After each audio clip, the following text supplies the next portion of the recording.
An initial public offering, or IPO, is when a private company first sells shares on a public stock market.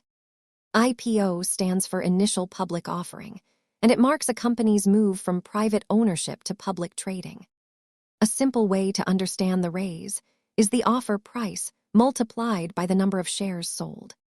The IPO process combines company disclosures, underwriter support, share pricing, and then public market trading. An IPO often raises new money for the company, while a direct listing mainly makes existing shares tradable. Early IPO allocations often favor institutions, while many retail investors first see the stock after trading opens. The offer price starts the public story, but supply, demand, and company results shape later trading. An IPO can be exciting, but the key is understanding the business, risks, pricing, and disclosures.